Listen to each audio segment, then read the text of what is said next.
자, 안녕하세요. 반갑습니다. 여러분의 든든한 학교메이트 D라인 승수입니다. 지난 강의에 여러분들이 들으셨던 해부학의 기초 개념들 잘 정리가 되셨으리라 믿고요. 이번 제2강에서는 인체의 구조와 세포의 이동 기전에 대해서 학습해보는 시간을 가져보겠습니다. 자, 출발할게요. 자, 우리가 인체의 구조 단계를 살펴보는데 이번 시간에 배우실 것은 세포, 조직, 기관, 계통, 개체. 우리 인간의 몸이 이렇게 구성되어 있다는 건데요. 자, 사람의 몸을 쪼개다 보면 결국에 나오는 것이 뭐가 나오느냐? 세포가 나오게 됩니다. 사실 이 세포도 더 쪼개면 뭐 원자나 분자 단위까지도 쪼개져요. 자, 그렇지만 우리가 세포 단위에서부터 학습을 하는 것은 이 세포가 살아있는 생명체, 원자나 분자 단위까지는 가버리면 얘는 이제 살아있다고 보지 않기 때문에 우리가 학습을 세포에서부터 공부하는 거다. 이렇게 보시면 되고요. 자, 이 세포가 모이면 조직이라는 걸 형성합니다. 뭐 우리가 피부 조직이라든지 뭐 근육 조직이라든지 이런 조직들을 형성하게 되는 거고요. 자, 이 조직들이 모이면 뭐가 되느냐? 기관이란 걸 형성하게 됩니다. 자, 이 기관이란 건 그냥 우리 뭐 장기를 연상하시면 돼요. 뭐 예를 들면 우리 위장을 뭐 예로 든다 그러면 어떤 세포나 조직 같은 경우에는 기본적으로 단위가 4단위로 나뉘어집니다. 자, 첫 번째, 우리가 상피세포 또는 상피조직. 자, 두 번째, 근육세포, 근육조직. 자, 세 번째, 신경세포, 신경조직. 네 번째, 요것들을 묶어주는 결합조직. 이렇게 나뉘는데요. 자, 제가 이 기관은, 뭐, 위장이라는 하나를 예로 들었는데, 우리 위를 잠깐 살펴보시면, 자, 우리 위장은 안쪽에 점막으로 형성되어 있어요. 그죠? 점막으로 덮여 있는데, 이 점막이 우리 피부로서 역할을 합니다. 상피 조직인 거죠. 자, 우리가 음식물을 먹으면 위장은 어떻게 돼요? 열심히 운동합니다. 운동을 한다는 건 뭐가 있어서 그 운동이 가능해져요? 근육이 있어서 운동이 가능해집니다. 자, 여러분 술 한잔 드셨더니, 그 다음날 아침에 속이 좀 많이 쓰려요. 자, 쓰리다. 통증이 있다. 뭐가 있다는 이야기? 신경조직이 있다는 이야기. 자, 그리고 마지막으로 이 위라는 장기 하나 속에 우리 상피조직, 신경조직 이 세 가지 장기 조직들을 다 묶어주는 게 필요합니다. 그게 뭐예요? 결합조직이에요. 네 가지 조직이 모여서 위장이라는 하나의 장기를 형성한다. 이렇게 이해하시면 되겠고요. 자, 그 다음에 이 기관들이 모여서 하나의 계통 시스템을 형성한다라는 건데요. 몸은 뭐 소화계, 뭐 호흡계, 근육계, 신경계, 뭐 내분비계, 피부계, 감각계, 뭐 다양한 시스템들이 존재합니다. 자, 우리가 이제 뭐 위라는 소화계를 예를 들었으니까 소화계를 한번 볼게요. 자, 우리 소화계 첫 시작은 어디서부터 시작해요? 우리 음식을 먹는 건 구강에서부터. 자, 구강에서 음식을 먹으면 어디로? 식도로. 자, 식도에서 어디로 가요? 위장으로. 자, 위장에서 음식물 드시면 이제 소장으로 갑니다. 우리 십이지장, 공장, 회장, 소장으로 가고. 자, 소장에서 또 어디로 가요? 대장으로 가요. 우리 맹장, 결장, 측장. 자, 여기서 최종적으로 가는 것은 이제 우리가 항문관으로 가게 되겠죠. 자, 그럼 우리가 소화계는 구강에서부터 어디까지? 항문까지 전부 통틀어서 소화계는 하나의 시스템을 형성하고 있다. 이렇게 보는 거고요. 자, 그래서 우리 이 장기들 하나들이 모여서 시스템을 형성한다. 자, 그리고 이 계통들 우리가 소화계, 호흡계, 피부계, 뭐 감각계, 내분비계 이런 시스템들이 하나하나 전부 모여서 하나의 개체, 인간을 형성한다. 자, 여기서는 시험에 잘 나오는 포인트 하나 짚고 갑니다. 자, 여기서 주로 나온다 그러면 가장 큰 타이틀은 이 녀석이 주로 나오게 되는 거고요. 물론 세부적인 디테일한 내용들도 언급될 수는 있겠으나 이제 구조적 구성 단계, 이 5단계 항상 해부는 그런 것들도 물론 중요하지만 큰 흐름이 가장 중요해요. 그래서 큰 흐름 위주로 먼저 항상 공부의 시작을 가져가시기를 바랍니다. 자, 그 다음 페이지.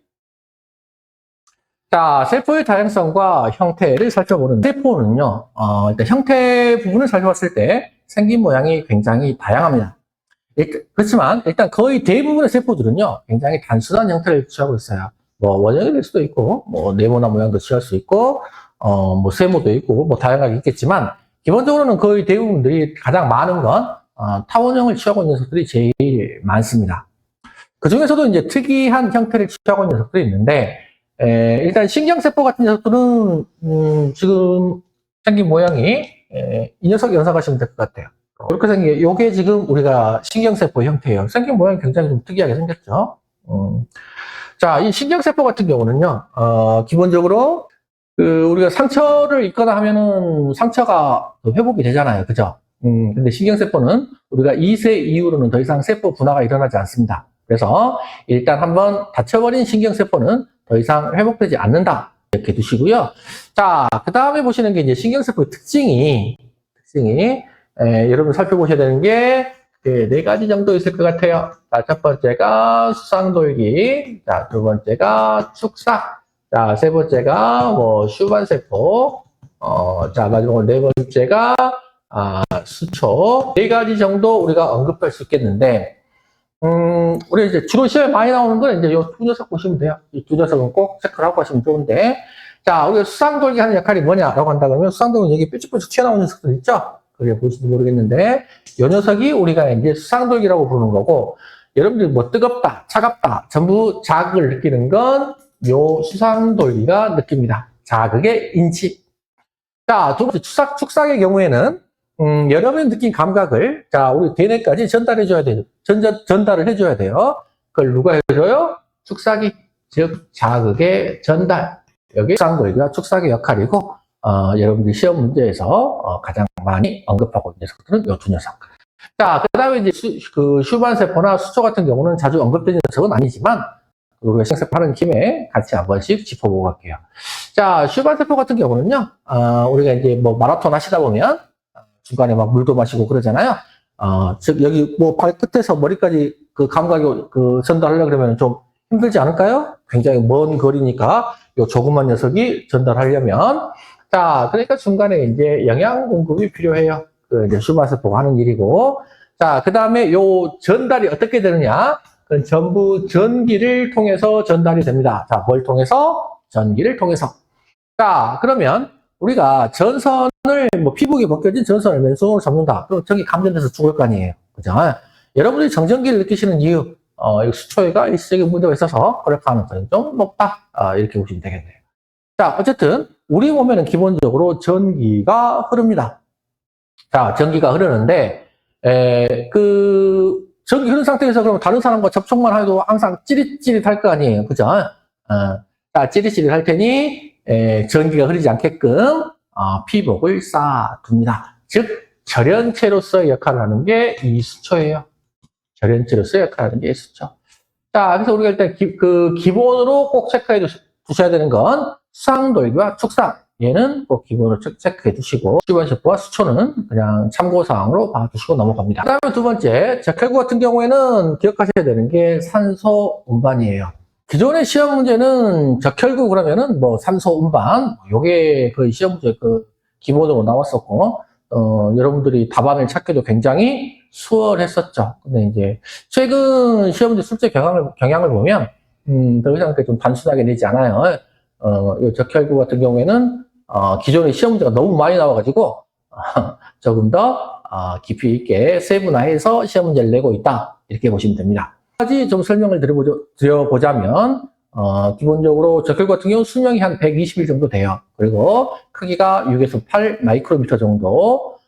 얘 같은 경우에는 가장 큰 특징이 핵이 없다라는 거. 자. 모든 세포는 핵이 없는 세포는 없어요. 핵이 인간으로 치면 뇌의 역할을 수행하는 것인데, 얘는 핵이 없어요. 자, 그럼 얘가 왜 핵이 없냐? 얘는 일종의 택배기사 같은 역할을 합니다. 자, 무슨 말인가 하니, 우리 세포가 있으면 가운데 이렇게 다른 세포들은 다 이게 핵이 뇌의 역할을 수행하지만 얘는 얘를 텅 비워두고, 요 안을 뭘로 채우냐? 산소로 채워요. 자, 산소로 채워가지고, 우리 몸 안에 다른 장기들에 전부 전달해 주는 역할을 수행합니다. 이 적혈구가 하는 일이다. 이렇게 기억해 주시면 되겠네요. 자, 그 다음에 이제 근육세포 같은 경우에는 우리가 운동 에너지, 힘을 발생시키는 건 근육세포다. 이렇게 기억하시면 될 것 같고요. 자, 넘어가시기 앞서서 여기서 좀 빼먹은 게 하나 있는데 하나만 좀 더 정리하고 갈게요. 정리하실 게 일단은 백혈구에 대해서 한 번만 정리합니다. 자, 이 백혈구가 하는 일은 뭐냐? 기본적으로 식균작용. 자, 백혈구는 무슨 작용한다? 식균작용. 내 몸에 들어온 세균들을 잡아먹는 일종의 경찰로서의 업무를 수행하는 게 이 백혈구다. 이렇게 보시면 됩니다. 자, 아까 제가 세균은 대부분 뭐 타원형이 됐든 세모가 됐든 네모가 됐든 그 단순한 모양을 가지고 있다고 말씀드렸는데요. 자, 이런 세균들이 내 몸에 들어오면 일단 백혈구가 가서 야, 너 우리 집 왜 들어와? 바로 때려잡습니다. 자, 문제는 때려잡으면 세균들이 반항을 할 거 아니에요. 그럼 둘 간에 싸우죠. 자, 싸우니까 뭐가 나요? 열나요. 그래서 내 몸에서 열이 난다는 이야기는 제 몸에 세균이 들어와가지고 백혈구는 지금 신나게 싸우는 중이구나. 이렇게 이해하시면 되는 거고, 싸움이 좀 격화됩니다. 막 집어 던지고 깨지고 터지고 난리가 났어요. 자, 그러면 어떻게 돼요? 피도 흘리고 염증 반응이 생기죠. 막 농도 생기고 고름도 생기고 한단 말이에요. 자, 그러면 이 단계까지 왔으면 싸움이 너무 격화돼가지고 거의 마무리되어가는 단계다. 이렇게 보셔도 좋죠. 자, 그리고 이 백혈구가 있던 싸움에서 결국에는 이겼습니다. 자, 만약에 이기게 되면 이 백혈구는 자기가 아까 체포한 이 세균, 얘에 대한 형태를 기억해놔요. 우리가 범죄자를 잡으면 그 범죄자에 대한 신원 정보를 우리 경찰서 내부 컴퓨터 데이터에 전부 저장을 해둘 거 아니에요. 그리고 나중에 또 사건이 터지면 그 데이터들을 이용해서 범죄자를 체포를 합니다. 그거예요. 일단 얘를 싸워서 이겼어요. 얘하고 싸워서 이겼으면 얘에 대한 정보를 이 백혈구가 다 기억해 둡니다. 어떻게? 얘는 특징 중에 하나가 일정한 형태가 없어요. 자, 뭐가 없다? 형태가 없다. 자, 형태가 없어서 얘처럼 모습을 변형시킬 수 있고요. 얘에 대한 정보를 기억해 두고 나면 그 후에 또 이 녀석이 내 몸에 들어왔을 때 그때는 이제 더 이상 싸우질 않아요. 왜? 정보가 기록되어 있으니까 바로 잡아버리고요. 그게 우리가 면역작용이라고 말씀하시기도 하고요. 우리가 항체가 형성되었다. 이렇게 표현하시기도 하죠.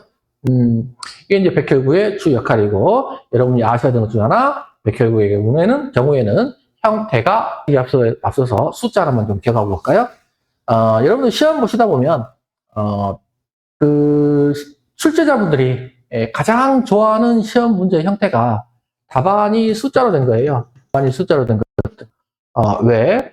자, 시험 문제 출제해보신 분들은 아시겠지만, 일단 해보려고 하면, 문제하고 답, 요것만 만드는 건 쉽죠. 오답을 만드는 게 어려워요. 여러분들이 헷갈릴 만한 정도의 오답을 만들어내야 되는데, 그게 이제 머릿속으로 생각하려면 머리에 쥐납니다. 자, 그러다 보면 출제자 입장에서는 숫자로 된 문제는 어때요? 숫자만 바꾸면 되잖아요. 가장 간단하고 편하기 때문에 출제자들이 가장 선호하는 문제는 답안이 숫자로 된 형태, 이런 문제를 가장 선호합니다. 그래서 숫자의 경우에 여러분들이 항상 놓치지 말고 체크를 해놓고 가셔야 되는데요. 그 중에 이제 많이 나오는 게 이 적혈구나 백혈구 같은 경우는 숫자를 좀 많이 물어보는 경우가 있어요. 자, 백혈구. 이 녀석 같은 경우에는 1세제곱평방밀리미터가 약 6,000에서 8,000개 정도가 존재하고요. 자, 이 적혈구 같은 경우에는 약 400에서 600만 개, 요거는 좀 숫자가 좀 많죠. 600만 개 정도가 존재합니다. 그리고 백혈구, 아까도 말씀드렸지만 기존의 시험 문제는 하게 나왔었지만 이 적혈구, 백혈구 시험 문제가 50년 동안 너무 많이 나오다 보니 현재는 굉장히 디테일한 부분까지 시험 문제를 묻고 있다. 거기까지 참조하시고 공부하시면 좋을 것 같습니다. 다음 페이지. 자, 세포의 주요 구조와 기능을 살펴보시면, 자, 세포막, 핵, 미토콘드리아, 리소점 이렇게 되어 있는데, 자, 이 녀석들은 우리가 합쳐서 뭐라고 부르냐면 세포질이라고 부릅니다. 이것만 있는 건 아니에요. 뭐 소포체, 골지체, 뭐 중심체 이런 녀석들도 있지만, 우리가 이제 실제 시험에서 주로 많이 언급되는 녀석은 세포질 쪽은 시험 문제가 많이 출제되는 녀석은 아니에요. 근데 그 중에서 이제 많이 나온다 그러면 미토콘드리아 정도. 미토콘드리아가 하는 일이 뭐다? 에너지 생성이다. 뭐 이런 정도가 시험에서 주로 언급되는 부분들이에요. 자, 일단 하나씩 살펴보시면 일단 세포막은 기본적으로 제가 세포는 살아있는 인간하고 비슷하다고 했잖아요. 그죠? 세포도 살아있다라고 말씀을 드렸었는데, 이 세포막이 사람이에요. 세포막이 우리 인간으로 치면 피부로서의 역할을 수행하고 있고, 우리 핵은 우리 인간으로 치면 뇌의 역할을 수행합니다. 자, 이 세포질 같은 경우에는 우리 인간으로 치면 신체, 몸의 역할을 수행하고 있는 게 세포질이에요. 자, 그러면 여기서 세포막을 바라봤을 때 얘가 하는 일이 뭐냐라고 봤더니 뭐 내부 환경 유지, 뭐 물질 추입 조절. 이거 뭔 말인지 모르겠어요. 자, 일단 하나씩 다시 정리해 볼게요. 자, 내부 환경을 유지한다 그랬더니 자, 얘는 아까 무슨 역할? 피부로서의 역할을 수행한다더라. 자, 피부가 하는 일을 생각해 보세요. 우리 체온 조절도 해주고 외부에서 세균이 들어오지 못하게 적으로 보호하는 역할을 수행하더라. 그죠? 자, 두 번째, 물질의 출입을 조절한다. 요거는 무슨 말이냐? 자, 밖에 비 와요. 비 오는데, 요즘 비가 산성비입니다. 몸이 굉장히 좋죠? 그 비를 여러분들이 맞았더니, 자, 그 빗물이 여러분 몸 안으로 들어와요? 못 들어와요? 못 들어와요. 자, 누가 막아요? 피부가 막습니다. 자, 다른 예시로, 여러분들이, 아주 비싼 돈을 주고 좋은 화장품을 사셨어요. 그리고 그 화장품을 얼굴에 바릅니다. 그러면 그 화장품에 있던 좋은 성분들이 여러분 몸 안으로 들어와요? 못 들어와요? 이때는 또 들어옵니다. 자, 그게 무슨 말이냐? 여러분들의 피부는 여러분들의 몸에 좋지 않은 성분은 들어오지 못하게 막고 여러분들의 몸에 좋은 성분은 들어오게 허용한다는 거죠. 반대로 여러분들 그 몸 안에서 노폐물들은 몸 밖으로 내보내요. 뭘 통해서? 땀이나 피지나 소변이나 이런 형태로 우리 몸 안에 노폐물들은 밖으로 내보내는 반면에 우리 몸 안에 필수적인 영양소들 이런 것들은 될 수 있으면 꼭꼭 붙잡고 놓지 않으려고 합니다. 즉 세포막이 하는 역할이 뭐냐? 우리 몸에 좋은 성분은 받아들이고 꽉 잡고 우리 몸에 나쁜 성분은 받아들이지 않는다. 즉 출입 조절하고 있다. 경비 아저씨 역할을 하고 있다고요. 자, 그 다음에 핵은 우리 인간으로 치면 뇌의 역할을 수행하는데 자, 유전자 정보 저장, 우리 기본적인 DNA라고 부르는 거 있잖아요. 전부 핵 속에 들어있고요. 그 다음에 이제 우리가 RNA라고 부르는 단백질 합성, 우리가 이런 것들은 전부 뇌에서, 우리 핵에서 일어납니다. 자, 그 다음에 아까 이제 미토콘드리아하고 리소좀 두 가지 언급드렸는데, 뇌에도 뭐 소포체나 뭐 골지체, 중심체, 뭐 이런 녀석들이 있어요. 자, 이런 녀석들이 존재하지만, 사실 간호조무사 시험이 지금 시작된 지 50년이 넘었는데 이 녀석들 시험에 나온 적은 한 번도 없어요. 자, 시험에 나온 적도 없는 걸 우리가 굳이 살펴볼 필요까지가 있겠느냐. 물론 앞으로 영영 안 나온다 이렇게까지 말씀드릴 수 있는 일은 아니지만 50년 동안 안 나온 걸 붙잡고 있어가지고 큰 효율을 뽑기는 어렵죠. 그나마 가끔씩 나온 녀석이 이거는 여러분들 학창 시절에 그래도 한 번쯤은 들어보셨을 것도 같아요. 자, 어쨌든 우리 아까 몸의 역할을 한다고 했잖아요. 우리 몸에서 힘쓰려면 누가 필요해요? 미토콘드리아. 얘가 에너지를 생성하는 역할을 한다. 그 다음에 우리 소화하는데 이제 리소점이 있고요. 뭐 이런 정도까지만 살펴보시고 넘어가시면 됩니다. 자, 다음 페이지.